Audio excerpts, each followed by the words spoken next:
Bonjour à tous. Alors, j'espère que vous nous entendez bien. Je vous souhaite la bienvenue pour ce webinaire consacré qui est consacré au métier de demain. Bonjour, est-ce que vous m'entendez? Et on salue Simplon qui est avec nous et que nous entendons. J'espère que vous nous entendez également.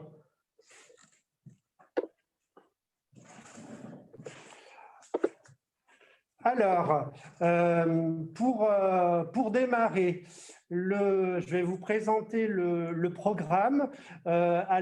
Gérald Cantourné, qui est président de la Maison de l'Emploi et également maire de Tullin. La mairie de Tullin nous accueille dans ses beaux locaux aujourd'hui.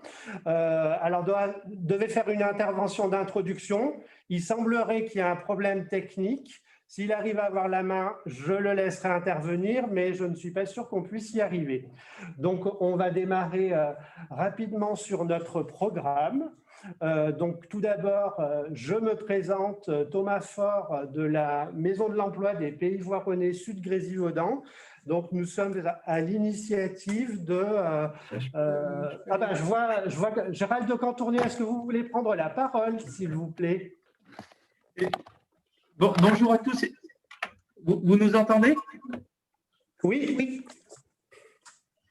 Alors, on a eu quelques petits soucis techniques. Alors, il faut que je coupe. Ouais, c'est ça. Parce que je m'entends en boucle. Voilà. Ah, ouais. Impeccable. Vous m'entendez bien là? Oui. Ah. Et maintenant, nous, on ne vous entend plus, mais… Parce qu'on ne parle pas, on vous laisse parler. D'accord. Ok. Donc, on a tout ce qu'il faut. Est-ce que Dolores peut me faire un signe ou me dire si vous m'entendez? Parce que nous, on ne vous entend pas. Mais du coup, si vous m'entendez… J'entends, moi. On vous entend. Allez-y. Vous pouvez prendre la parole. Non, je ne vous entends pas. Si, on vous entend. D'accord. Bon. Alors, je vais faire comme si vous m'entendez. Bonjour à tous. Alors, désolé pour ces petits problèmes techniques. Donc, pour cette organisation donc, des Zoom métiers donc, sur les métiers de demain, du numérique, alors, ça ne commence pas bien. Ça veut bien dire qu'on a besoin de tous être formés et que donc il y a du boulot. On n'est encore pas bien habitués. Merci à tous pour votre participation. Donc, aujourd'hui… c'est un peu spécial aussi pour nous parce qu'à la fois président de la Maison de l'Emploi qui vient intervenir à la mairie de Tullin, dont je suis le maire. Donc, pour nous, c'est vraiment un privilège d'accueillir ce premier Zoom métier de l'ère 2021 dans des conditions un peu compliquées. Voilà, donc l'équipe a travaillé, Thomas Faure et Dolores Adamski ont bien bossé avec toutes leurs équipes pour monter ce Zoom. On aurait préféré qu'il se passe en présentiel, bien sûr, parce que l'objectif de ces Zoom métiers, c'est de rencontrer des professionnels, visiter des entreprises et échanger. Donc, ça sera forcément plutôt limité de cette manière-là. Mais on tenait quand même à lancer au moins cette initiative cette année qui permettra, dans un premier temps, de faire une dynamique autour de ces sujets. Et puis, l'année prochaine, en espérant qu'on retrouve une situation normale, on fera ça dans une configuration plutôt habituelle. Voilà, moi, je ne serai pas beaucoup plus long parce que c'est déjà qu'1 heure et je trouve qu'1 heure, ce n'est pas assez avec tout ce que vous allez avoir à vous dire. C'est important, mais l'idée, c'est vraiment de lancer et de poser les premières pierres de ces Zoom métiers qui seront en plus, alors là, je reprends plutôt la casquette de la Maison de l'Emploi, qui seront, où il y a d'autres dates là d'ici le mois d'avril, je crois. Donc, l'idée, c'est de lancer cette première collection des Zoom métiers. Voilà, donc je vais laisser la parole à Thomas qui va vous présenter le contenu. Et puis, je vous souhaite une bonne heure et très constructive autour des métiers donc, de demain.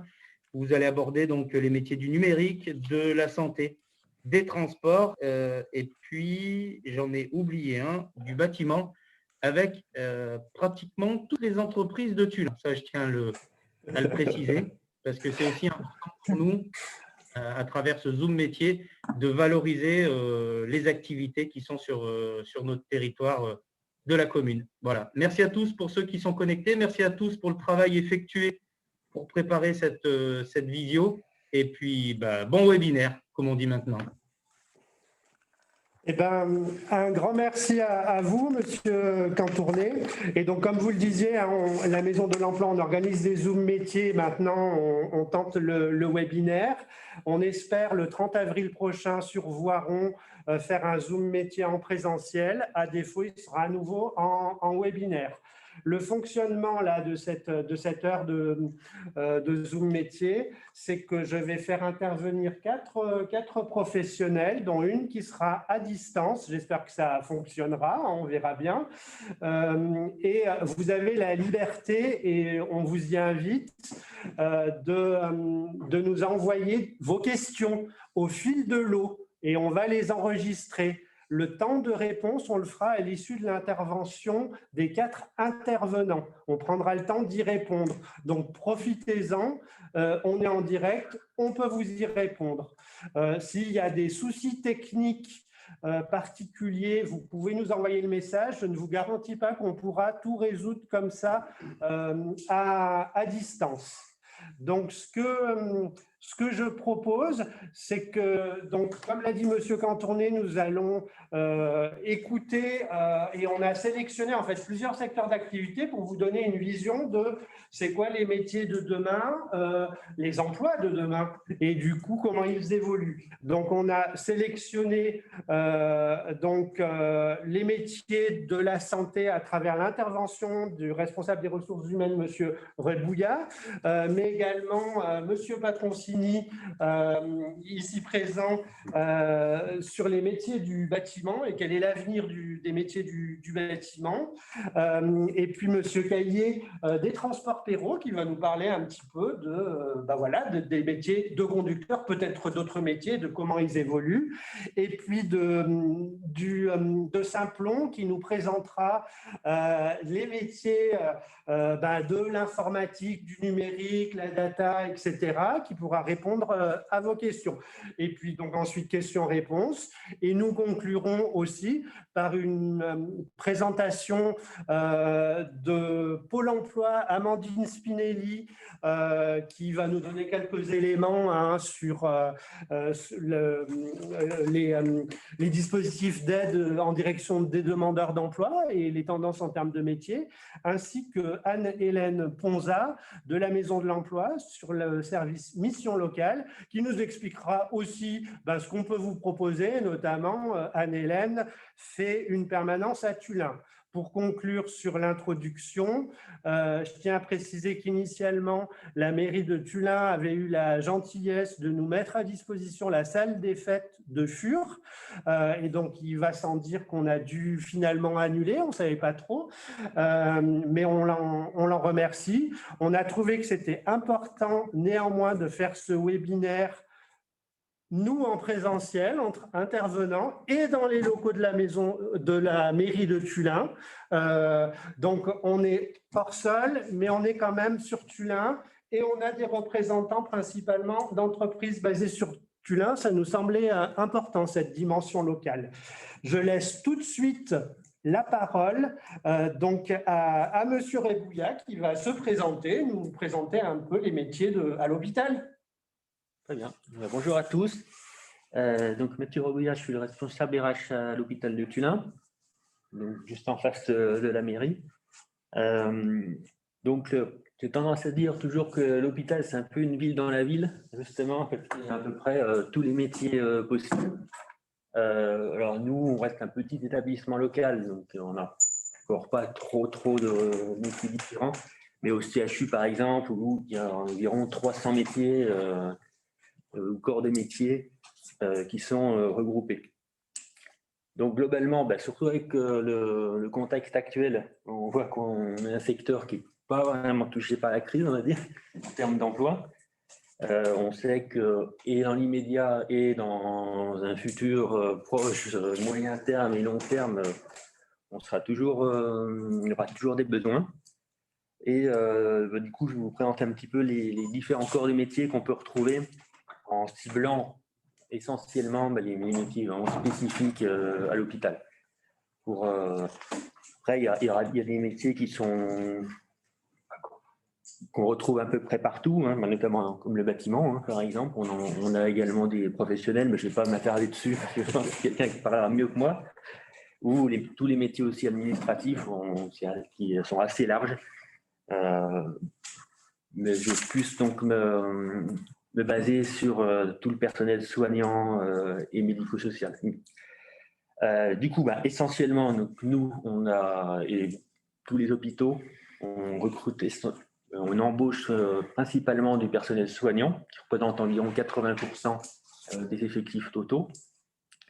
Donc, ça va donc des infirmières, bien sûr, des aides-soignants, les agents d'entretien et des rééducateurs. La plupart, aujourd'hui, c'est des postes qui nécessitent un diplôme, c'est réglementaire, des diplômes d'État pour pouvoir travailler. Il y a une petite exception au niveau des aides-soignants où on va distinguer les services sanitaires et les services médico-sociaux. Donc, par exemple, si je prends le cas de Tullin, sur la partie sanitaire, donc la rééducation, on est obligé, sur nos postes d'aides-soignants, d'embaucher des aides-soignants diplômés. Sur la partie gériatrie, comme en EHPAD par exemple, il y a une tolérance sur ce qu'on appelle des faisans fonction d'aides-soignants. Donc, ils ne sont pas diplômés, ils n'ont pas le diplôme d'aide-soignant, mais font quasiment la même chose. Après, dans les faits, au moment du recrutement, on est quand même très regardant, surtout qu'il y a maintenant énormément de formations qui préparent à ces postes-là, comme le BEP, carrière sanitaire et sociale, et même un bac pro maintenant, sciences et techniques sanitaires et sociales, de mémoire, qui sont déjà relativement complets et surtout qui imposent des stages dans les structures. Donc, nous, les personnes qu'on a recrutées sur ces postes, on nécessite vraiment, c'est une condition qui est ou de l'expérience ou un diplôme et donc des stages pour pratiquer. Après, aide-soignant, infirmière, c'est les deux postes qui sont les plus importants et qui vont se développer de plus en plus. Ensuite, il y a sur ces postes d'aide-soignant, faisant fonction d'aide-soignant, il y a la possibilité d'acquérir le diplôme d'aide-soignant, soit en passant l'école via une promotion professionnelle, qui prend en charge par l'établissement, soit par une validation des acquis de l'expérience, qui se prépare sur 2-3 ans, et qui permet d'acquérir cette petite compétence supplémentaire de diplômé. Et puis, c'est plutôt valorisant pour les agents d'avoir cette reconnaissance avec le diplôme.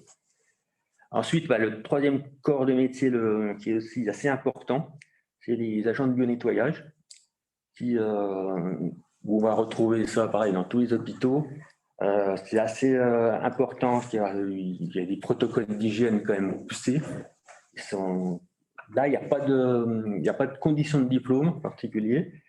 On va quand même regarder un petit peu le parcours des personnes.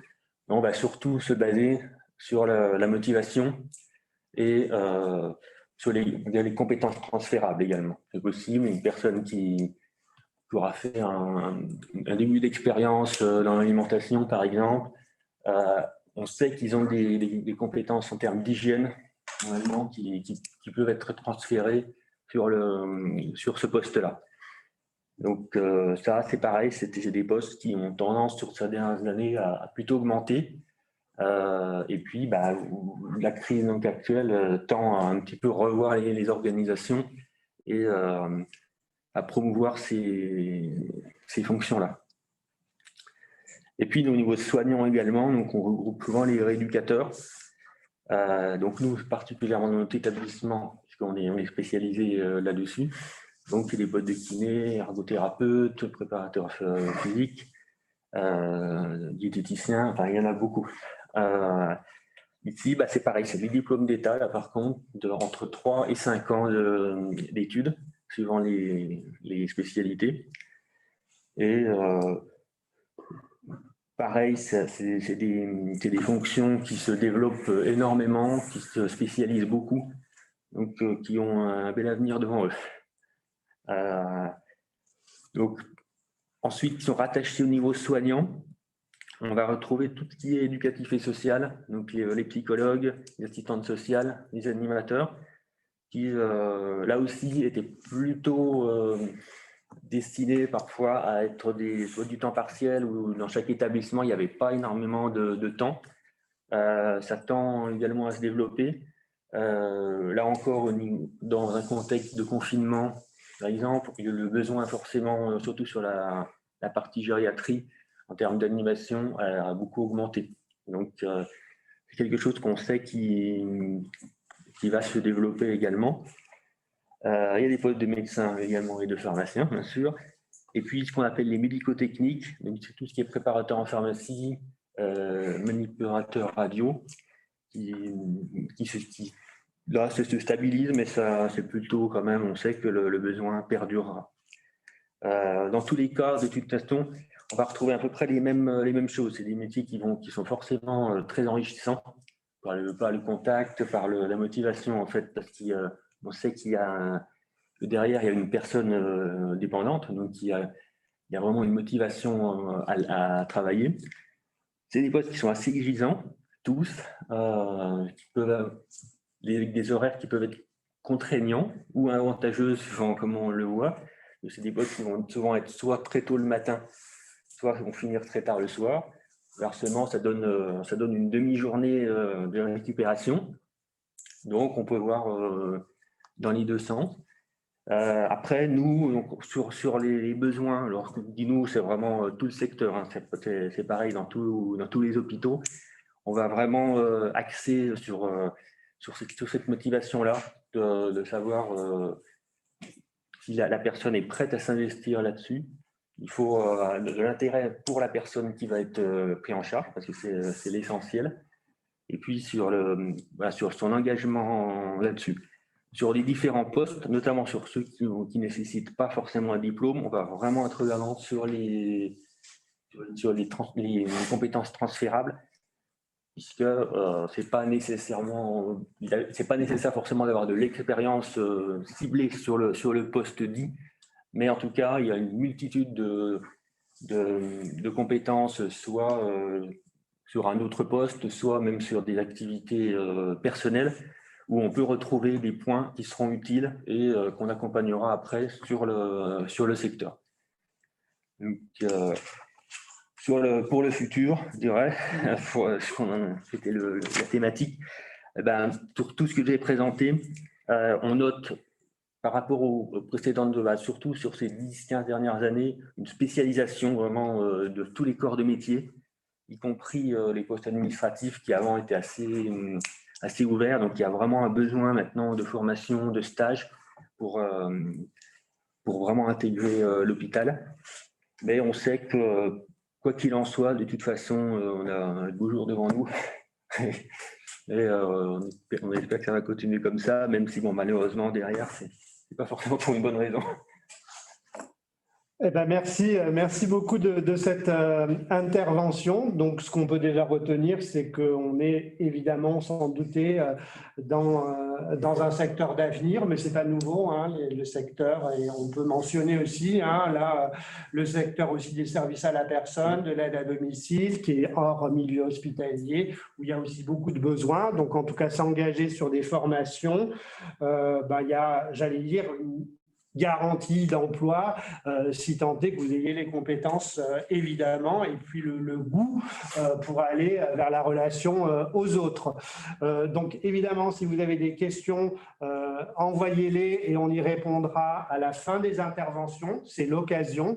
Voilà, donc on va poursuivre avec, sur le secteur du bâtiment avec Pierre Patroncini qui va se présenter, qui va nous présenter un peu l'avenir des métiers du bâtiment.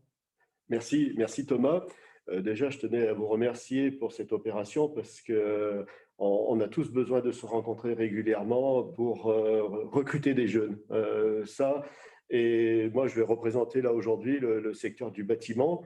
Alors aujourd'hui, je vais avoir deux casquettes très simples. Je suis d'abord, comme l'a dit Thomas et comme l'a dit M. Cartournet le maire, je suis une entreprise de Tullin. Je suis artisan électricien à Tullin depuis plus de 30 ans maintenant. Avec la particularité, c'est que j'ai un magasin en centre-ville, donc je suis visible de la rue, alors que tous les artisans, ce n'est pas le cas. Pourquoi je dis ça? Parce que ça permet d'être très en contact avec les clients.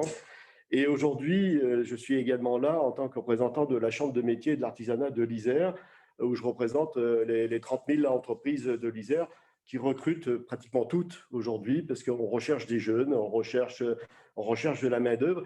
Et pour rebondir sur ça, il faut qu'on explique aux jeunes que le métier du bâtiment a énormément évolué depuis ces 20 dernières années, où ça s'est énormément mécanisé. Et, on a des moyens techniques aujourd'hui pour travailler. On va parler un peu des travaux publics. On le voit très bien maintenant, la boîte, elle a disparu, l'appel, elle a quasiment disparu. Donc, il y a une revalorisation des métiers du bâtiment qui est là. On a un besoin de gens qui sont curieux, qui ont envie de s'investir. Et on a les nouvelles technologies qui sont là aujourd'hui. Il faut bien y intégrer. On a besoin de jeunes qui connaissent l'outil numérique, l'informatique, parce qu'on a devant nous maintenant des clients qui ont un besoin on va prendre des trucs tout simples, les objets connectés. On y retrouve. Je suppose que dans les hôpitaux, on retrouve la même problématique de gens où c'est très vaste en termes de métiers. J'ai travaillé dans l'hôpital de Tullin, entre autres, donc je connais bien la problématique. On a besoin de gens qui sont en même temps très techniques et en même temps très curieux pour évoluer, parce qu'on a des métiers qui évoluent très, très rapidement. Aujourd'hui, il n'est plus question d'aller sur un chantier sans qu'on ait fait un devis très précis, sans qu'on ait fait un plan, un schéma. On explique aux clients en amont. Donc, il faut des gens qui connaissent l'outil numérique. Et ça, c'est vraiment primordial. Les métiers du bâtiment. C'est 250, c'est très vaste les métiers du bâtiment. Les métiers de l'artisanat, c'est 250 métiers, mais dans le bâtiment, il y en a facilement une cinquantaine de métiers différents. Donc, il faut qu'on puisse, comment dire, intéresser les jeunes. Et moi, je dirais qu'il y a de l'avenir et il y a de la progression dans les entreprises. Quand un jeune, on le voit très bien, qui s'intègre facilement dans l'entreprise, il progresse très vite. Donc, nous, on est prêt à les accueillir. On a des fois des problèmes de barrières au niveau mobilité. Alors ça, c'est clair qu'il faut qu'on accompagne les jeunes en termes de mobilité. Il faut qu'ils passent le permis de conduire le plus rapidement possible.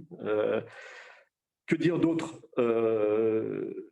Les métiers qui évoluent très vite aujourd'hui, je prends moi mon métier d'électricien, on a affaire aujourd'hui une nouvelle demande concernant les objets connectés, concernant la partie connexion électrique, la mobilité électrique, l'installation de prises chez les clients pour les voitures électriques ou les voitures hybrides. C'est des nouveaux métiers qu'on découvre depuis quelques années.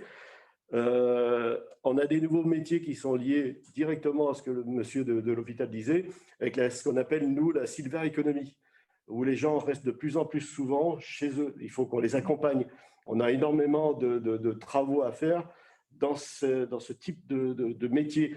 Donc, on est appelé à mettre en place des systèmes simples, efficaces, de la domotique relativement très simple, parce qu'on a face à un public qui ne maîtrise pas forcément l'outil numérique. Donc, il faut d'abord, nous, qu'on apprenne à bien maîtriser l'outil numérique pour l'expliquer à nos clients ce qu'on peut installer, des choses simples et efficaces.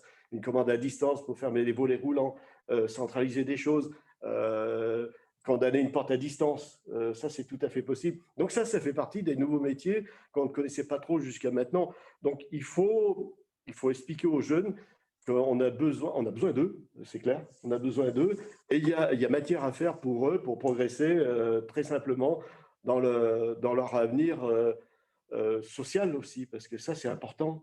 Et c'est vrai qu'aujourd'hui, les jeunes, ils se posent tous des questions. On en parlait tout à l'heure en aparté, mais on traverse une période compliquée. Mais moi, je suis d'un naturel optimiste. on va y passer, on va y arriver, on va progresser dans l'avenir.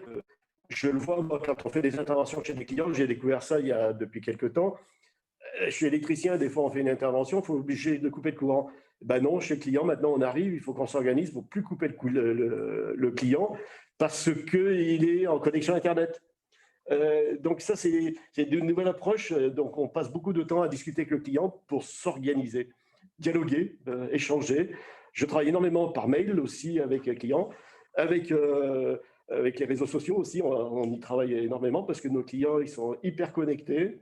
Donc, on travaille souvent par message, on s'envoie des petits messages, confirmer des rendez-vous la veille parce que les gens oublient un petit peu.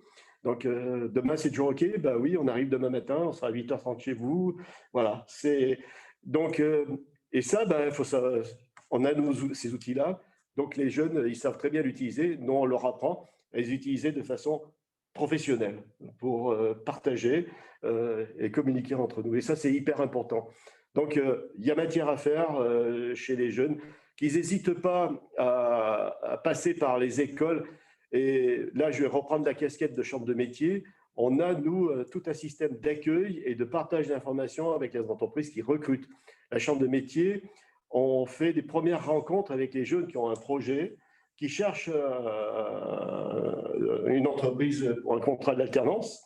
On accompagne l'entreprise et on accompagne aussi le jeune pour monter le dossier. Parce qu'avec les parents, ce n'est pas toujours simple. Hein, il y a les méandres administratifs. Donc là, on peut les accompagner d'un bout à l'autre. Et puis, on fait des tout petits bilans pour savoir s'il est dans la bonne voie, si ça l'intéresse ou si ça ne l'intéresse pas. Parce que ne faut pas non plus qu'un jeune aille dans une voie si c'est par défaut. Il faut que ce soit son choix. Et c'est ça, bien souvent, qu'on s'aperçoit que le métier du bâtiment, non, on ne vient pas dans le bâtiment par défaut, on vient par choix, parce que c'est un métier d'avenir. Il y a énormément de travaux à faire dans le cadre de la rénovation énergétique. Ça sera mon dernier propos, parce qu'on est en plein dans la transition énergétique. On a besoin de gens qui s'impliquent et qui ont envie de connaître ce qu'est la transition énergétique, être moins consommateur, être mieux consommateur au niveau des énergies qui commencent à disparaître lentement. Donc, moi, je dis que oui, venez nous voir les jeunes en entreprise, il y a matière à faire. Eh ben merci beaucoup. Et peut-être juste moi, une petite question complémentaire, mais réponse très rapide de Pierre, hein, Oui. parce qu'on parle aussi dans les métiers de demain. Des fois, on entend parler du BIM. Et c'est quoi le BIM? Mais vraiment très rapidement. Alors, le BIM, je ne sais même plus ce que ça veut dire comme acronyme en anglais, et je n'ai pas envie de le dire. Je vais dire simplement, c'est la maquette numérique. C'est de transformer tous les plans et les schémas qu'on a aujourd'hui sur papier, de les faire de façon en informatique et de créer une pièce virtuelle où on montre au client, je vais faire simple hein, parce que c'est très vaste le BIM, hein, la maquette numérique c'est très vaste, donc où on montre au client virtuellement quels sont les aménagements qu'on va faire dans sa salle à manger, dans sa chambre, dans son salon, dans un magasin, dans une boucherie, dans une pâtisserie, les aménagements qu'on prévoit.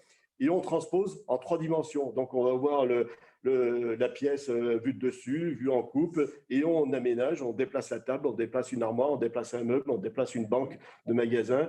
Et ça permet de tout définir au préalable avant d'attaquer les travaux. Le projet il est entièrement ficelé à 100% pour tous les corps de métier. Et on superpose tous les intervenants, ce qui fait qu'au bout du bout, quand on a validé la maquette numérique, le client, il sait exactement son projet, il va le voir tout de suite. Et ça, c'est valable à tous les domaines, pour les grands immeubles, les petits immeubles, à tous les niveaux. Moi, je pratique déjà cette technique-là très simplement à mon niveau. Je fais une photo d'une pièce, un client me dit je voudrais une prise de courant là, je la transpose, je lui fais voir tout de suite. Et je le mets dans mon devis, je la mets tout ça. Donc, il a une vision immédiate et il me dit bah non, Pierre, du coup, ça serait peut-être pas ça, je voudrais un petit peu plus loin, un petit peu différemment. Ça m'évite des déplacements. Lui, le client, il a déjà vu ce qui lui convenait ou lui convenait pas. Et c'est un gain de temps énorme. Donc, on démystifie le travail qui doit être à faire immédiatement, très rapidement. Donc, c'est ça la nouvelle génération. Très bien. Donc, ça veut dire que dans les métiers du bâtiment et à tous les niveaux, on est amené de plus en plus à utiliser l'outil informatique, à le mobiliser. Pour conclure, moi, j'avais entendu, on a déjà eu des intervenants qui nous parlaient aussi de l'utilisation, par exemple, des drones dans le secteur du bâtiment, avec des géomètres, etc. Et des drones qui sont capables de numériser finalement et de modéliser l'ensemble d'un bâtiment en vue de l'utiliser dans une maquette numérique. Donc, on est un peu dans l'avenir, effectivement, de ces techniques. Merci beaucoup. Donc, pareil, hein, si vous avez des interrogations sur les métiers du bâtiment, n'hésitez pas. Poursuivons donc avec Monsieur Caillé qui va, lui, nous parler des métiers du transport, plus précisément transport de personnes, et nous expliquer un peu à travers son expérience chez les transports Perrault. Tout à fait. Et du coup, bonjour à tous et merci de nous associer à cette démarche. Donc, je vais vous expliquer, du coup, vous faire découvrir le secteur du transport de voyageurs à travers donc, le groupe Perrault, qui est une entreprise iséroise basée à Tullin, donc dans la zone du Peura. Juste en chiffres, Perrault, donc c'est un peu moins de 300 salariés, dont 226 conducteurs, qui est quand même… Voilà, le transport de voyageurs, c'est avant tout des conducteurs. On a 250 véhicules, voilà, et on est répartis sur 8 sites sur toute l'Isère. Voilà, donc je vais ensuite vous parler du savoir-faire, on va dire, du transport et vous expliquer ensuite pourquoi, pour moi, c'est un métier de demain. Voilà, alors nos savoir-faire, le transport de voyageurs, donc c'est comment transporter des personnes au quotidien, donc que ce soit des scolaires, donc je sais qu'on parle à de nombreux collèges et lycées aujourd'hui, voilà, les transports qui vous emmènent tous les jours au collège, au lycée, mais aussi des travailleurs. Je sais que pendant la crise, on a emmené pas mal d'aides-soignants au travail. On parlait de mobilité, également tous les travailleurs, on les emmène le matin au travail via les transports. Voilà, ça peut être des lignes régulières, donc, et après, c'est plus du transport de groupe. Il y a du tourisme, voire même du grand tourisme dans toute l'Europe, à travers des voyages. Voilà, par exemple, dans un hiver normal, on va dire, on aura emmené des skieurs en station qui viennent de toute l'Europe. Hein. On aurait pu les récupérer à différents aéroports pour les emmener en station. Bon, cette année, c'est malheureusement pas le cas, mais voilà, on a une activité vraiment très variée qui part d'une desserte, on va dire, locale, mais qui peut aller dans toute l'Europe. Et voilà. On a aussi du transport par minibus. On fait aussi du transport du coup principalement pour des personnes à mobilité réduite ou alors des instituts. Ça peut être aussi du transport à la demande. Voilà, je sais que le Pays Voironnais a un système de transport à la demande où la personne commande son transport pour se rendre un peu n'importe où, on va dire. Voilà. Et aussi, donc, le groupe Perrault spécialisé a une agence de voyage donc, qui permet de programmer un voyage, donc en groupe ou individuel. Ça peut être par car, mais ça peut être aussi de l'aérien, du maritime. Voilà, on a aussi notre agence de voyage au sein du groupe Perrault. Alors, pourquoi c'est un métier de demain ? Alors, on parlait beaucoup de transition énergétique. Hein. C'est vrai que c'est vraiment à la mode et c'est vraiment une tendance. C'est vrai que le transport a su surfer, on va dire, sur la vague de la transition énergétique. Ça passe notamment par les véhicules. Voilà, je vous disais, on a des autocars, des minibus. On voit de plus en plus d'énergie alternative. Tout comme les voitures, hein, donc les voitures sont plus électriques en ce moment. Nous, au niveau des autocars, on est plus sur une tendance gaz. Voilà, donc c'est des énergies alternatives, on va dire, qui sont de plus en plus déployées sur le terrain avec des stations gaz qui se montent un petit peu de partout. La digitalisation aussi, hein, on en parlait. Alors, il faut savoir que le métier du transport, donc comme je vous disais, c'est des conducteurs, mais pas que. Donc on a aussi des mécaniciens et des services supports, on va dire. Donc juste pour revenir un petit peu sur les différents métiers qu'on peut proposer. Donc, on parlait des conducteurs. Donc, on recrute beaucoup en ce moment de conducteurs. Donc, à différents postes. Donc, c'est soit différents, on va dire, types de contrats. Donc, soit du temps plein, soit du temps partiel, où on a une particularité qui est du conducteur période scolaire, c'est-à-dire des conducteurs qui font leur tournée du matin et du soir, principalement pour emmener des élèves aux établissements scolaires, et ce qui leur permet d'avoir éventuellement une activité annexe. Donc, ça peut être des artisans, ça peut être différents types de métiers. Voilà, donc c'est pas forcément prenant toute la journée. Ça aussi des contraintes horaires comme à l'hôpital. Mais voilà, ça laisse quand même du temps libre en dehors pour les personnes qui le veulent. Aussi du temps plein et comme je disais, du temps partiel. Donc, ce qu'on recherche principalement, donc, comme je vous disais, des conducteurs, l'entrée, on va dire, c'est le permis de transport en commun, mais pas que, parce qu'aussi le conducteur est avant tout l'ambassadeur, on va dire, de l'entreprise. C'est vrai que c'est lui qui est principalement en contact avec les clients. Donc derrière, il faut avoir une certaine fibre commerciale. Voilà, on peut avoir un très très bon conducteur, mais si derrière il n'a pas cette fibre commerciale, ça peut vraiment porter atteinte à la fois à l'image de l'entreprise, mais aussi du monde du transport en général, on va dire. Voilà, donc ça, c'était pour le métier de conducteur-receveur. On a aussi tout ce qui est l'équipe mécanique, donc ce qu'on appelle nos mécaniciens. Donc là, on va rechercher plus des profils techniques. Donc, il y a plusieurs diplômes pour accéder à ce poste, principalement des BEP, des bacs pro. Donc voilà, donc là, c'est du travail en équipe. C'est de la maintenance, voilà. Et après, donc, comme dans toute entreprise, on a des services support, donc qui passent par de l'exploitation. L'exploitation, ce qu'on appelle, c'est les personnes qui gèrent justement les conducteurs et qui organisent les transports. Donc voilà, qui affectent les différentes tournées aux conducteurs, les véhicules aux conducteurs. Et puis après, comme dans toute entreprise, on a un service ressources humaines, un service comptabilité, un service informatique. Voilà, donc les domaines, on va dire, sont vraiment multiples. Donc je reviens sur la digitalisation. C'est vrai que de plus en plus, le transport se digitalise, on va dire, de plus en plus.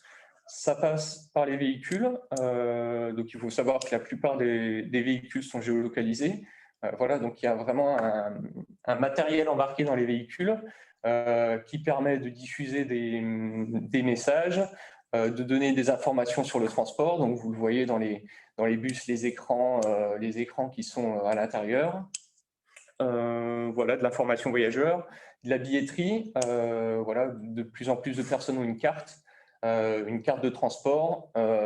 Avant, c'était un ticket papier. Maintenant, c'est plus ça se transmet plus via une carte que la personne badge sur un appareil. Donc voilà, c'est vraiment de plus en plus digitalisé. Et ensuite, voilà, il y a aussi toute une digitalisation des services supports, passant par la dématérialisation des documents, mais aussi la réservation. Je parlais de l'agence de voyage. De plus en plus, voilà, on passe sur un enregistrement à distance. Voilà, pour vous donner un exemple, on a refait notre site internet il n'y a pas longtemps, que je vous invite à aller visiter. Voilà, maintenant, on peut réserver en ligne directement un transport.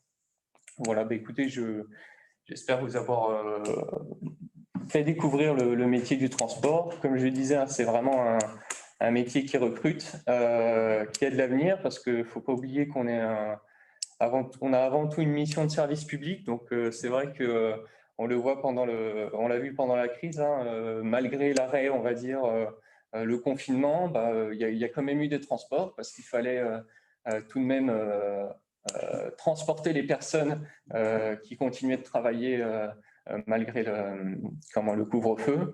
Voilà. Et puis après, s'il y a des questions, On les notera effectivement.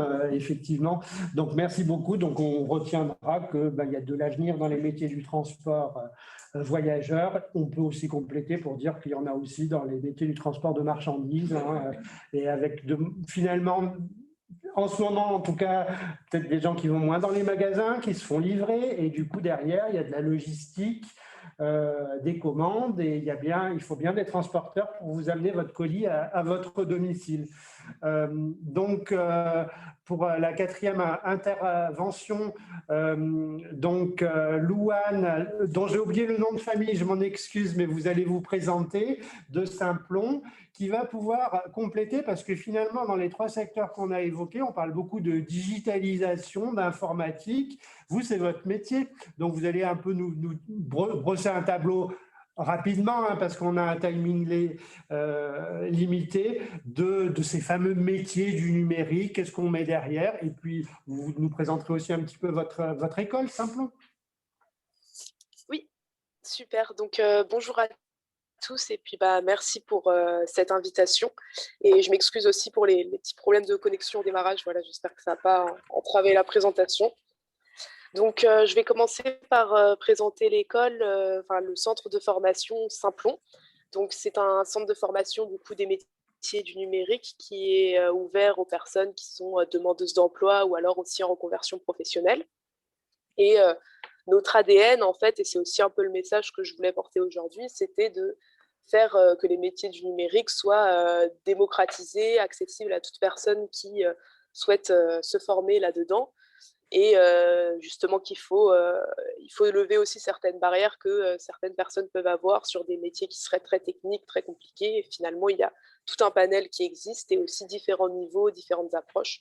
Donc voilà, c'est un peu ça que le message que je vais porter aujourd'hui. Et donc, pour commencer, en fait, 2 familles, puisque dans le numérique, on a la première famille qui se concentre vraiment sur l'infrastructure, c'est-à-dire l'outil numérique en lui-même, et donc tout ce qui va être installation, réparation, assistance utilisateur. Et donc dans cette première famille, donc voilà, c'est tout ce qui concerne l'infrastructure.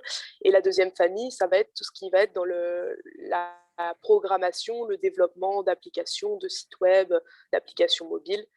Donc, avoir déjà cette première distinction en tête. Pour vous parler du coup de la première famille qui est plutôt sur l'infrastructure, on a ici tout un panel de métiers. Donc, les métiers, on va dire, pour accessibles à des niveaux bac, par exemple, ce serait technicien d'assistance en informatique. Donc là, c'est vraiment la personne, en fait, je pense que voilà, on a tous rencontré parfois des problèmes, des bugs dans l'utilisation de notre outil numérique. Et donc, le technicien ou la technicienne d'assistance en informatique, c'est vraiment la personne qu'on va pouvoir appeler, qui va pouvoir nous dépanner à distance ou alors venir pour préparer notre matériel. Donc voilà, c'est toute cette première famille de métiers sur l'infrastructure. Ensuite, on a plutôt les métiers, comme je vous le disais, la deuxième famille qui est vraiment plutôt sur la programmation et le développement. Donc là, pareil, pour commencer avec, on va dire, le premier niveau, pour ces métiers-là, ce serait le métier de développeur web et web mobile. Donc là, si vous voulez, c'est comment le fait de justement être capable de coder l'ensemble des fonctionnalités pour créer justement un site web qui peut être aussi développé en application mobile. Donc le codage, je ne sais pas si, je pense que tout le monde s'en fait une idée plus ou moins claire, mais donc du coup, en fait, c'est tout simplement le langage avec lequel on va communiquer à la machine ce qu'on veut réaliser. Et donc déjà dans ce métier de développeur, on peut distinguer deux sous-catégories qui vont être les métiers plutôt liés au développement front et les métiers du développement du back. Donc en fait, cette distinction, on va dire, ça va être à la base des métiers justement pour comprendre un peu tout ce qui est développement. Donc le front-end, ça va être tout, si vous voulez, on arrive sur un site web, le front, c'est vraiment tout ce qui va être visible par l'utilisateur. Donc par exemple, un petit bandeau de couleurs, l'agencement des écritures, etc. Et le back, ça va être tout ce qui est les rouages du site internet, ce qui va permettre de faire fonctionner en fait le site. Donc typiquement, le fait que quand vous cliquez sur une icône, ça vous amène sur une autre page.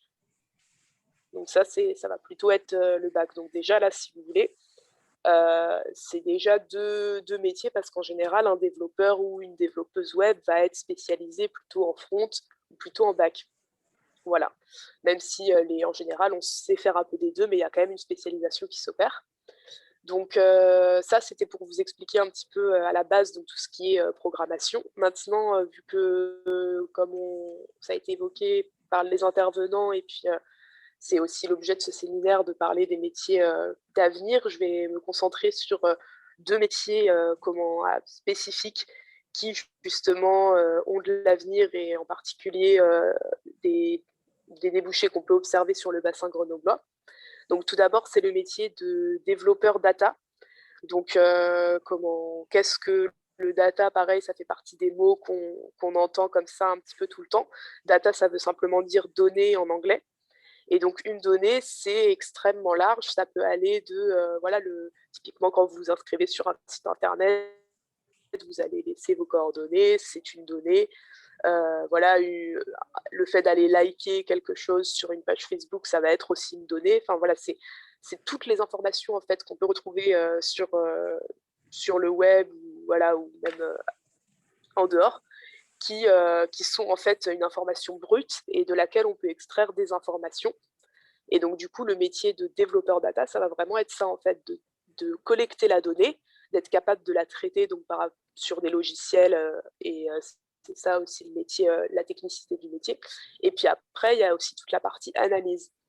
Et donc, si vous voulez, du coup, ce métier de développeur data, c'est des choses qui existent beaucoup actuellement en Bac+5, mais c'est des métiers aussi, étant donné qu'on a une profusion de plus en plus importante de données et aussi un focus sur leur utilisation, tout ce qu'on peut en faire après derrière dans tout un tas de secteurs.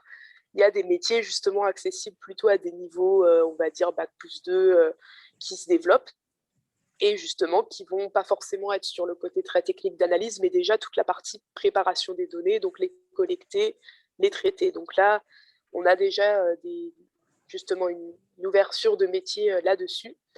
Et le deuxième métier dont je voulais vous parler aujourd'hui, c'est celui de l'intelligence artificielle, puisque justement, ça rejoint ce que j'ai expliqué par rapport aux données. On peut aller encore plus loin aussi dans le traitement des données, dans le sens où on peut l'intégrer, si vous voulez, à une machine, un logiciel, qui va être capable du coup d'interpréter ces données et d'apprendre à partir de ces données pour pouvoir après l'appliquer dans une tâche précise et aussi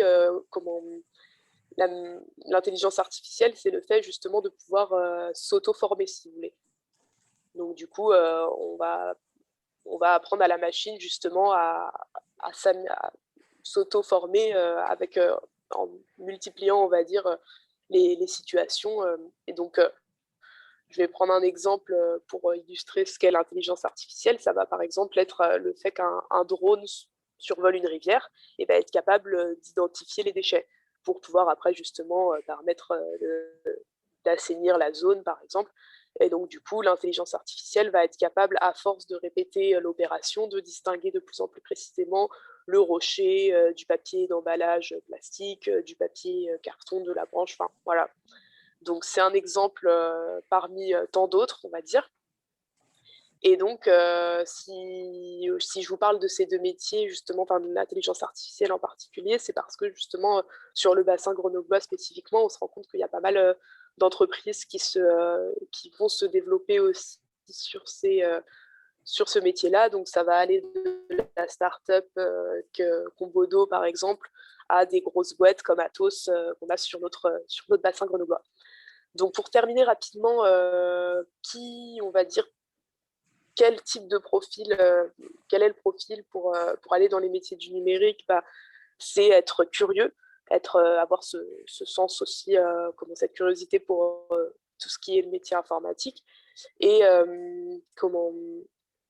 le message aussi que je voulais faire passer, c'est que du coup, c'est des métiers aussi qui ont beaucoup évolué. On n'est plus vraiment sur cette image un peu stéréotypée qu'on peut avoir de la personne qui est toute seule, qui va rester devant son ordi toute la journée. En fait, c'est des métiers qui se font beaucoup en équipe parce que voilà, sur un projet, on va avoir la personne, comme je vous disais, qui se concentre sur le front, la personne qui est sur le back, la personne qui est plutôt qui gère le projet. Donc, c'est des choses en équipe.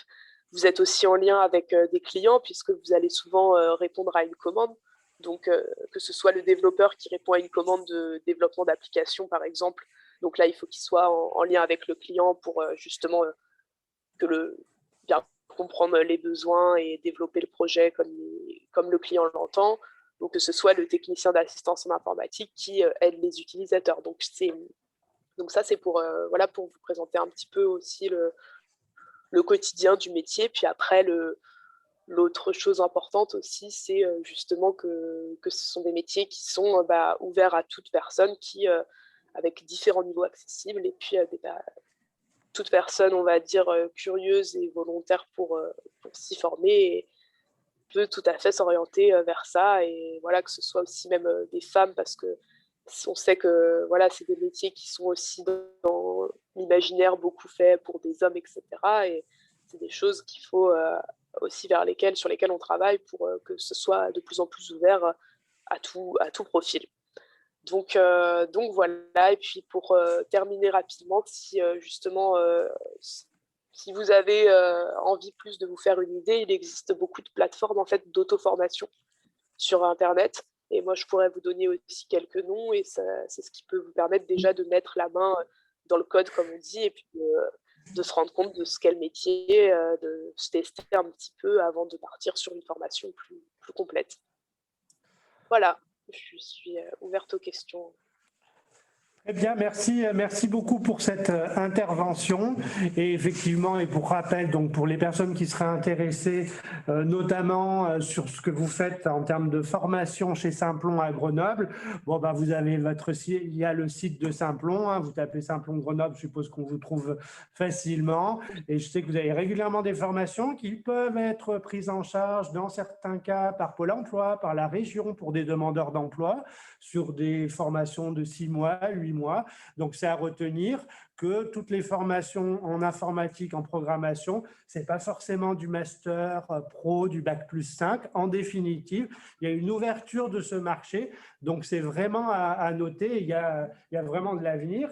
Et dernière chose, je me souviens que Simplon, vous parliez des femmes dans le métier. Et effectivement, vous avez animé, je crois que c'était l'année dernière, vous aviez une session spécifique pour les futures programmeuses, voilà, donc ce qui est intéressant. Et dans tous les métiers, entre parenthèses, hein, j'allais dire, on ouvre à la mixité. Hein. Étrangement, il y a des métiers, à l'hôpital, il y aura peut-être plus de femmes. Allez savoir pourquoi. En tout cas, ce n'est pas les recruteurs qui décident de recruter des femmes, c'est qu'il y a moins d'hommes peut-être qui postulent. Dans le transport, dans le bâtiment, ça sera plutôt des hommes. Pas que. Pas que. Pas que. Non, parce que moi, personnellement, je demande à ce qu'il y ait plus de femmes dans le bâtiment parce que ça apporte une autre approche technique et au niveau présentation des projets complètement différent. Donc, la porte est ouverte aux femmes aussi dans le bâtiment et ça serait qu'un bien. Ah ben voilà, c'est noté. Hein. Je pense que dans le transport, c'est pareil. On a il y en a plus en plus. Hein. Oui, à la conduite, oui, mais aussi dans les services supports. Oui. C'est vraiment mixte. Hein. Ouais. C'est plutôt l'inverse. On a à peu près 90% de femmes à l'hôpital. Oui, complètement. Hein. Et à l'inverse, je suppose qu'un aide-soignant, un infirmier, c'est des profils qui vous intéressent. Ça vous permet d'équilibrer les équipes. Hein. Très bien. Alors, on a des questions là, du coup, pour poursuivre sur la partie informatique. Bonjour, je veux bien les liens vers les sites pour découvrir le codage. Donc, Louane, je vous laisse y répondre. Oui, alors si vous voulez, je vais vous les écrire dans le chat, comme ça vous les aurez aussi en écrit. Mais donc, ça va être par exemple Open Classroom ou Solo Learn. Donc voilà, je vais vous en mettre quelques exemples sur sur le chat, peut-être que ce sera plus accessible. Alors, Louane, ce qu'il faudra, vous nous les communiquerez, puis on les mettra sur notre site, parce que moi, je vois et vous-même, vous voyez peut-être le chat, mais pas tout le monde, donc ils ne verront pas. Mais ce n'est pas grave, vous me communiquerez les éléments et on les mettra dans un document, si ça vous va. Et puis, une question, donc là, c'était une question du CODES, hein. On a, qui vous remercie, et on a une question du Collège des Collines, hein, à Chirins. Combien d'années d'études pour travailler dans l'intelligence artificielle? Du coup, nous, par exemple, à Saint-Plon, là, on va lancer une formation sur l'intelligence artificielle qui valide un bac+3. Et donc qui se fait avec 7 mois de formation intensive au démarrage, puis après on part sur une alternance. C'est pas ça. D'accord, merci. Je crois qu'il y a eu un document d'ailleurs, moi j'en ai pris connaissance hier. Il faudrait qu'on vous le retrouve, qu'on le mette sur notre site, d'un panorama qui a été élaboré sur l'emploi et le secteur de l'intelligence artificielle en région Auvergne-Rhône-Alpes. Il est très, très intéressant parce qu'il donne un peu et puis les grosses boîtes, notamment sur l'agglomération grenobloise, comme vous le disiez tout à l'heure, sur le volet de l'intelligence artificielle, il y a beaucoup de choses qui se font avec des applications beaucoup dans le secteur de la santé, notamment, mais aussi du transport. Voilà quoi. Très bien, merci. Une autre question concernant les métiers de la santé. Question, est-ce que c'est possible de faire de faire des stages à l'hôpital? Vous savez peut-être qu'en ce moment, notamment pour les scolaires, c'est pas facile de trouver des lieux de stage. On a beaucoup de demandes. En permanence, on a des stages qui sont présents. Depuis quelques années, on a dû un petit peu même du coup vraiment se limiter sur les stages vraiment diplômants. Oui. On a moins les stages de troisième. On en a un petit peu fait, mais c'est compliqué parce que c'est quand même sur des métiers qui sont assez à risque en plus. Donc, mais sur la partie administrative, informatique, on arrive. Après, du moment qu'il y a il faut forcément une convention. Hein. C'est l'obligation en termes de stagiaires, on en a en permanence. Non, pas tous les services. D'accord, très bien. Bon, je suppose qu'en tout cas, les demandes sont adressées au service ressources humaines de l'hôpital. Pour des soins ressources humaines. Ouais, d'accord. Très bien. Et puis une question pour les transports Perrault. Si on veut postuler chez vous, comment fait-on? Alors, moi, je pense qu'ils veulent vos coordonnées. Après, on a un service ressources humaines et je l'indiquais tout à l'heure, notre site internet. Donc derrière, voilà, vous pouvez poser votre candidature sur le site internet, voilà, qui sera relayé directement au service des ressources humaines.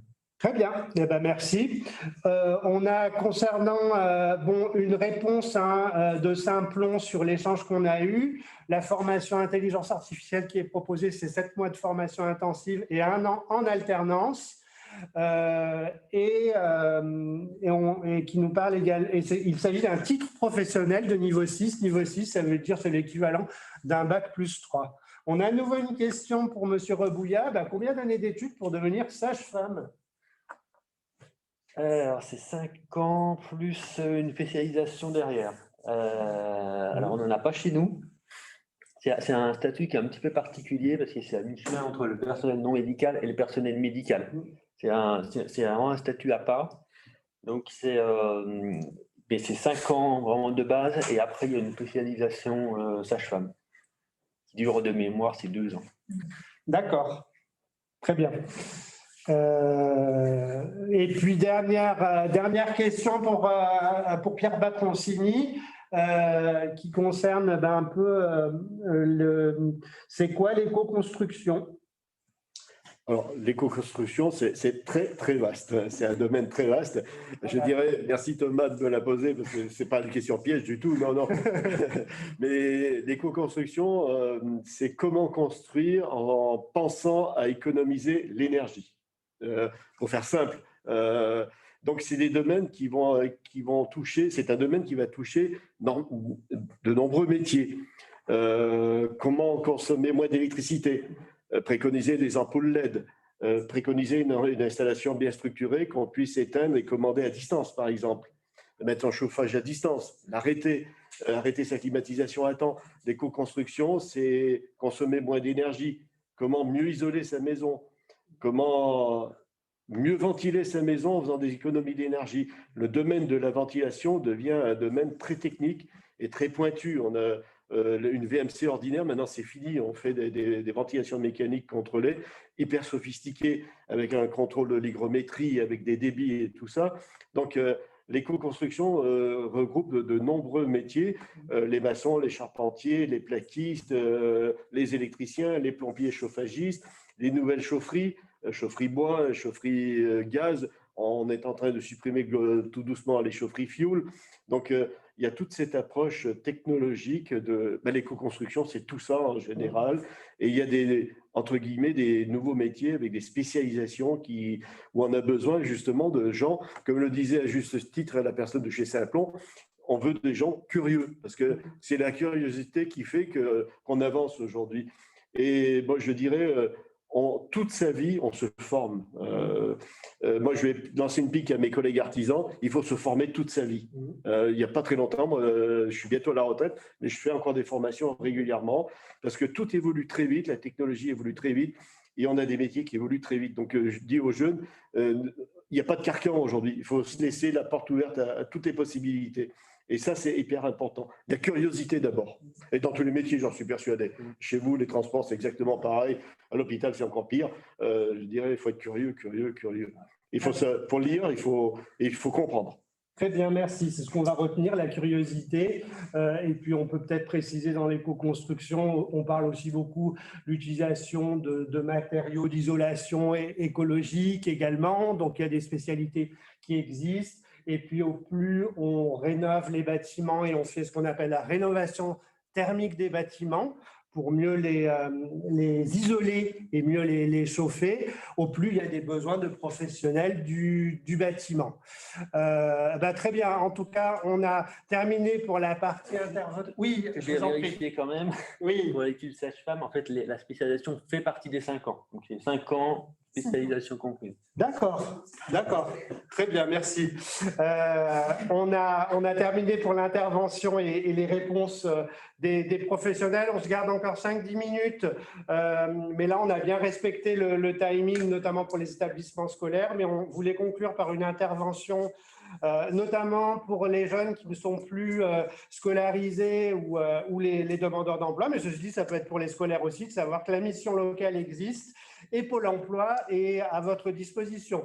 Donc, je vais laisser la parole tout d'abord à Pôle emploi. On va essayer de tourner la caméra et ensuite, je mettrai le slide. Donc, Amandine, que je laisse se présenter. Oui, merci Thomas. Donc, Amandine Spinelli, je suis conseillère sur le Pôle emploi Centre-Isère qui comprend en fait le site de Voiron et de Saint-Marcelin.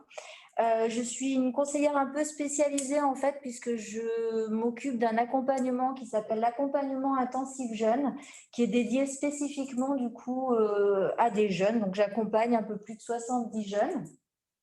C'est un accompagnement qui vient en complément de ce qui est proposé par la mission locale. Donc, la population jeune, aujourd'hui, c'est une préoccupation très importante pour nous. Il y a un plan gouvernemental spécifique pour les jeunes qui s'appelle « Un jeune, une solution ». Je trouve ça très intéressant, ces interventions professionnelles, parce qu'effectivement, en amont de pouvoir se former, il est important effectivement de pouvoir connaître les métiers et puis le marché de l'emploi. On parlait tout à l'heure de conventions, de stages. Donc, chez nous, on a des outils pour pouvoir découvrir les métiers. J'utilise ce qu'on appelle la période de mise en situation professionnelle qui permet effectivement de s'immerger, ne serait-ce que quelques jours ou une semaine sur un poste de travail et d'être au plus proche du terrain pour voir si effectivement les contraintes du métier et puis aussi l'intérêt d'aller sur un métier en amont d'une formation. On a des outils pour connaître ce marché du travail, donc le site pôle emploi.fr déjà où il y a pas mal d'informations. Et puis, il y a une plateforme qui a été mise en place qui s'appelle unjeune-une-solution.gouv.fr où les jeunes peuvent trouver des offres d'emploi spécifiquement, effectivement, on va dire dédiées ou en tout cas prioritaires pour un public jeune. Donc, c'est aussi une opportunité, effectivement, de pouvoir passer par des offres. Et après, il y a des mesures qui sont aussi possibles pour faire des formations en amont de la prise de poste. Aujourd'hui, effectivement, se former en entreprise, c'est aussi possible. Voilà. Donc, il ne faut pas hésiter à aller voir ce site. Et puis, effectivement, sur le site Pôle emploi et sur le moteur de recherche, on peut trouver les offres. Voilà, aujourd'hui, il y a 85 397 offres en Auvergne-Rhône-Alpes. Ça permet d'avoir quand même une cartographie, en tout cas, une certaine cartographie du marché du travail, hein, puisqu'on sait quand même qu'il y a tout un marché caché. Qui est important aussi, et il ne faut pas se contenter des offres d'emploi, il faut aussi utiliser et son réseau et la candidature spontanée qui sont très importantes en termes de recherche d'emploi. On a aussi alors un site qui s'appelle l'Emploi Store qui a été développé par Pôle emploi mais qui est à côté en fait de pôle emploi.fr. C'est un site qui est intéressant parce que en fait il regroupe, c'est un portail qui regroupe des applications donc liées à l'orientation et à l'emploi. Donc, on y trouve effectivement, c'est par thématique. Il y a une thématique qui est d'ailleurs choisir un métier dans lesquels on trouve des applications qui peuvent être utiles pour se renseigner sur les métiers, approcher effectivement des fois des fédérations professionnelles, voilà, s'ouvrir un petit peu et pouvoir s'orienter. Il y a aussi des tests de personnalité, des choses comme ça aussi pour apprendre à se connaître et savoir un petit peu quelles sont ses habilités, ses aptitudes et puis ses envies aussi en termes d'emploi parce que c'est important. Il y a se former, préparer sa candidature, trouver un emploi, créer une entreprise et l'international. Donc, c'est vraiment, là, on parlait de curiosité tout à l'heure, faut être curieux, faut aller voir, faut aller chercher l'information. C'est un site qui est assez intuitif en plus, où il y a par exemple des simulateurs d'entretien. On trouve aussi une application qui s'appelle La Bonne Boîte pour faire de la candidature spontanée. Enfin, c'est vraiment une mine d'informations. Et il y a également des dossiers spécifiques sur les métiers de demain, parce que les métiers de demain, c'est une préoccupation chez nous, hein, très clairement. Alors, on a des équipes entreprises qui restent en lien, effectivement, avec les entreprises sur le terrain et qui sont à l'écoute des métiers, comment ils peuvent évoluer, etc. Et on travaille aussi sur tout ce qu'on appelle, nous, les domaines d'excellence. Il y a 13 domaines d'excellence qui ont été détectés en région Auvergne-Rhône-Alpes, dont font partie le transport, le BTP, la santé, l'industrie, le numérique, bien entendu. Et après, on travaille plus spécifiquement sur les territoires puisque les domaines d'excellence ne sont pas les mêmes en fonction des territoires. Et c'est des domaines sur lesquels on reste en vigilance puisque c'est des domaines aussi en tension. C'est-à-dire sur lesquels on a de la difficulté à trouver aussi des candidats. Donc, nous, on vient en appui aussi pour la formation, hein, parce que qui dit aussi métier dit formation. Donc, une fois qu'effectivement, on a bien travaillé sur le projet, qu'on sait où on va, qu'on a validé avec les outils qu'on connaît, on peut proposer aussi des financements de formation. Je pense au transport, par exemple, sur lequel on a un parcours transport qui est très cadré en fait avec des financements régions où là effectivement il y a un passage obligatoire par la période de mise en situation professionnelle. On a aussi des réunions pour apprendre pour avoir des informations très précises sur qu'est-ce que le transport de personnes, le transport de marchandises et après avec des financements de formation. Donc, effectivement, ça permet d'adapter les candidats à des postes. Et puis, le contact, de toute façon, avec les professionnels, c'est très important. Et je trouve qu'une initiative comme aujourd'hui, c'est vraiment intéressant parce que notre cœur de métier, c'est l'intermédiation, hein, c'est de mettre en lien les candidats avec les professionnels. Donc, de vous entendre parler des métiers en direct, en fait, ça n'a pas de prix parce que c'est vraiment là où on peut voir si ça peut correspondre ou pas. J'ai beaucoup parlé. Mais, merci, très bien. Et on termine avec Anne-Hélène Ponza qui va nous présenter du coup les services que peut apporter la Maison de l'Emploi, la partie mission locale. Oui, bonjour à tous. Donc, je suis Anne-Hélène Ponza, conseillère emploi-formation auprès du public moins de 26 ans. Voilà, juste pour introduire la Maison de l'Emploi, donc c'est un service de la communauté d'agglomération Pays Voironnais qui a 3 grandes fonctions. L'accompagnement des plus de 26 ans au niveau de la transition professionnelle ou de la recherche d'emploi, l'accompagnement des moins de 26 ans qui habitent les communes du Pays Voironnais et qui ne sont plus en situation scolaire. Il y a également un pôle entreprise avec notamment une fonction ressources humaines pour les entreprises, quelques entreprises du territoire. En ce qui concerne l'accueil des moins de 26 ans et l'accompagnement, il est possible de venir nous rencontrer à la Maison de l'Emploi du lundi au jeudi entre 13h30 et 17h sans rendez-vous. Vous serez reçu par un référent unique. Et on a, on va dire, 4 grandes missions. Ça va être l'orientation professionnelle, travailler avec un jeune sur ses idées de projet, définir un peu une voie qui l'intéresse et qui est réalisable par effectivement des tests d'orientation, des stages en entreprise. On travaille également en deuxième mission sur les projets de formation professionnelle. Une fois le projet vérifié, on accompagne sur les possibilités de formation, les financements de formation, les montages de dossiers. Sachant qu'effectivement, on travaille avec Pôle emploi et le Conseil régional pour les financements de formation. On travaille bien entendu sur la recherche d'emploi, y compris la recherche de contrats en alternance, apprentissage et contrats de professionnalisation. Et puis, autour de ces missions orientation, formation et emploi, on fait de l'accompagnement global, c'est-à-dire qu'on travaille les questions d'entrée dans la vie active, les questions de la mobilité, déjà les questions du transport, donc comment je me débrouille pour me rendre dans mon entreprise quand je suis apprenti, comment je vais en centre de formation, donc on travaille sur les transports en commun, l'obtention du permis de conduire, les aides financières également qui peuvent être mobilisées.